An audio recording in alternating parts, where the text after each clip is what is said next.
Galaxy S25 Ultra, Samsung next-generation flagship smartphone, is slated to be introduced in January next year. Ahead of the launch, the phone debuted in what seems to be a true hands-on video highlighting its gorgeous design. The Samsung's Galaxy S series is perhaps the most anticipated Android phone every year. And now that the S25 series is nearing its debut, leaks have started popping up online. A new leak has surfaced on the web, offering us an early hands-on look at the Galaxy S25 Ultra, showing off the phone and its UI.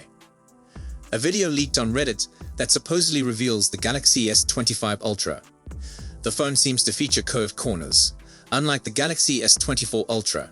It also looks to contain a mid-frame that slopes somewhat towards the back. The combination of curved corners and the curved central frame will give vastly better ergonomics and comfort. Then you should expect a more comfortable feeling phone than prior Galaxy S Ultra models. Even the trusted tipster Ice Universe later confirmed the leak, saying that is indeed of the Galaxy S25 Ultra. The phone has flat metal sides and very tiny, uniform bezels around the screen. The power and volume keys are on the right side of the phone, while the rear sports 4 cameras, with a periscope-style lens for its super telephoto camera. Though the video doesn't give away a lot, but it's evident that Samsung is shaking things up a bit. For starters, the sharp corners are gone for good, replaced with more rounded sides. The sides are likewise flatter, like the base S24 devices. I am not 100% on board with this change. That is because smooth edges merely make it uncomfortable to hold such a large device. The camera bumps also get a new design.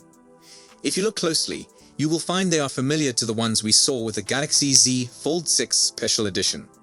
Besides that, we get a brief glance of the new One UI 7.0 status bar with the oval battery icon. The phone will come with the latest Snapdragon 8 Elite chipset, along with a titanium alloy frame, a 6.86 QHD flat 120Hz with AMOLED display, and a 5000 mAh battery capacity, and One UI 7 based on Android 15. As for the colors, according to Ross Young, the tablet will come in 3 exclusive finishes available directly from Samsung: titanium blue, black, titanium jade green, and titanium pink and silver. A bright orange color was also displayed in renders by Technizo Concept. Along with the Snapdragon 8 Elite, the phone is expected to feature a new 50 megapixels ultra-wide, up from 12 megapixels of the predecessors. So it will likely have a 12 megapixels selfie camera, a 200 megapixels primary rear camera, a 50 megapixels telephoto camera, 5x optical zoom, a 50 megapixels ultra-wide camera, and a 10 megapixels telephoto camera, 3x optical zoom. Samsung Galaxy S25 Ultra is said to incorporate satellite communication, though Qualcomm and MediaTek are all poised to showcase their new chips this month. Is good news for Samsung enthusiasts who are impatiently waiting for satellite SOS. Recently, the Chinese Galaxy S25 series has obtained 3C certification, featuring satellite communication. Among these, the S9380 model, which refer the Galaxy S25 Ultra, is characterized as a satellite communication-supported smartphone. It remains to be known whether it will explicitly use the Beidou or Tiantong technology. The certification suggests that the satellite SOS technology might not be supported on the Galaxy S25 and Galaxy S25 Plus devices. 3C also announced that the Galaxy S25 series will lack in-box charger, with the cord included exclusively. The S25 Plus and S25 Ultra could continue to offer 45-watt super fast charging technology, while the base edition could feature 25-watt speed. It could be a paid feature after a limited period of complimentary availability. In case of emergency, you will be able to connect with rescue authorities even without network connectivity. Your phone will allow you to transmit SOS through satellite communication. Google also showcased its satellite communication capability with Pixel 9 series. Verizon also confirmed to be working on the deployment of this futuristic SOS capabilities. It could become a godsend in case of emergency when you have no access to the network. At present, Apple is the only international provider that has offered satellite features to worldwide models. Huawei devices also offer emergency SMS by satellite, however, the availability is limited to select models. As for the panel, Samsung has always used the best and brightest OLED panels on its flagship Galaxy phones. The Galaxy S24 series, introduced in early 2024, has an M13 OLED panel, giving a considerable leap in efficiency and brightness. Google's Pixel 9 Pro and the Apple iPhone 16 Pro employ Samsung's latest M14 OLED panel, which promises even better power economy and higher peak brightness. Given that Samsung makes these panels, you'd anticipate the Galaxy S25 Ultra also to employ the new M14 panel. But this seemingly won't be the case. A rumor from Korea's ET News suggests Samsung will continue employing OLED panels based on the M13 organic material on the Galaxy S25 series, including the Ultra model. The article indicates Apple and Samsung are now replacing OLED panels on their flagship handsets every 2 years instead of moving to a fresh generation annually. This is likely owing to the exceptional performance of current-gen OLED displays and the saturation of the smartphone market. According to Ross Young, the CEO of Display Supply Chain Consultants, has stated that the Galaxy S25 Ultra will use the M13 OLED panel for cost reasons. As for the differences between the M13 and M14 panels, Ross says the newer panel offers 20 to 30% greater efficiency, has a longer lifespan, and employs a red deuterium host. The Samsung Galaxy S24 Ultra's display is still among the best and can attain a peak brightness of 2600 nits. Google's Pixel 9 Pro, with its latest generation OLED display, can reach a higher peak brightness of 3000 nits. But in day use, this is not something that you would instantly notice. Plus, the Galaxy's display stands out for employing Corning's new Gorilla Armor cover glass, which can cut down on reflections by a reported 75%.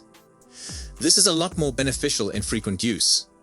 It is also more scratch-resistant and robust, with tests demonstrating a huge improvement from prior Gorilla Glass types. Samsung seems to have exclusive access to this cover glass for now, as other manufacturers have yet to employ it.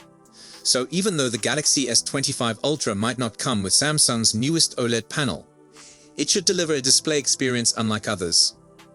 As for the flash storage, the UFS 5.0, the next big update in the world of universal flash storage, is not scheduled to be available until 2027, even though the new standard has already been in development. The next minor update will emerge as UFS 4.1. A tweet from Samsung Galaxy suggests to anticipate 2025's Galaxy S25 Ultra to adopt UFS 4.1. Interestingly, his tweet doesn't say whether the entire Galaxy S25 series will employ UFS 4.1. The 128GB Galaxy S24 introduced early this year comes with UFS 3.1, while all subsequent models in the Galaxy S24 series use UFS 4.0. With increased AI capability planned for Xiaomi's 2025 flagship phones, quicker flash storage and higher levels of RAM are necessary. We've already passed along a rumor asking for the Galaxy S25 Ultra to come with 16 gigs of RAM on the variants with 512 gigs and 1 TB of storage. UFS 3.1 comes with a write speed of up to 1,200 megabytes per second for devices with 256 gigs and 512 gigs of storage, and up to 850 megabytes per second for 128 gigs of storage. UFS 4.0 features a big improvement in write speed to 4,200 megabytes per second. However, UFS 4.1 will reportedly offer merely an incremental improvement in speed aimed to bring tiny performance gains for AI capabilities until UFS 5.0 shows up in 3 years. Even though it is considered a modest upgrade, UFS 4.1 can increase the performance of on-device AI thanks to higher read and write rates, giving faster access to data required by AI algorithms. The UFS 4.1 could potentially provide improved energy efficiency, enabling customers to profit from the lower quantities of energy spent during data transfers needed to execute AI functions. Faster data transfers also lead to increased multitasking, which is important for AI capabilities that operate in the background, including scene optimization for camera apps, and for real-time language translation. All we know from Samsung Galaxy tweet is, if accurate, the Galaxy S25 Ultra will include UFS 4.1. We will have to see what UFS version Samsung decides on for the other phones in its next flagship series. The issue remains, should you acquire the Galaxy S25 Ultra? Well, given on what we know thus far, this won't be a major change over the Galaxy S24 Ultra. Yes, it will be more powerful thanks to updated specifications, but in the camera department, only the ultra-wide unit will see an upgrade. The battery size will remain the same, and the same goes for charging. The phone should be a bit more comfortable due to modifications in its form and decreased weight though. We do expect the Galaxy S25 Ultra to be a wonderful gadget, and if you don't already own the Galaxy S24 Ultra, this may seem like a pretty attractive purchase. If you do, waiting for next year's model may be a better idea. Further boosting its imaging capabilities. This is also going to be a long-awaited improvement since numerous manufacturers have integrated all high-resolution sensors. Samsung has also strived to minimize display edges, with narrower bezels delivering a more immersive viewing experience compared to the Galaxy S24 Ultra. This is just the start. We'll get to witness much more leaks later down the line as we inch closer to its debut. The Galaxy S25 series is scheduled to debut sometime in January, so there are still a couple of months till the phone comes out. What are your thoughts about these changes? Do you believe these design improvements are substantial enough? Or do you need to get a better look before you make up your decision on buying the device? Let us know in the comments below. So that's all we know for now. We'll be sure to keep you updated as soon as we have more information. Thanks for watching.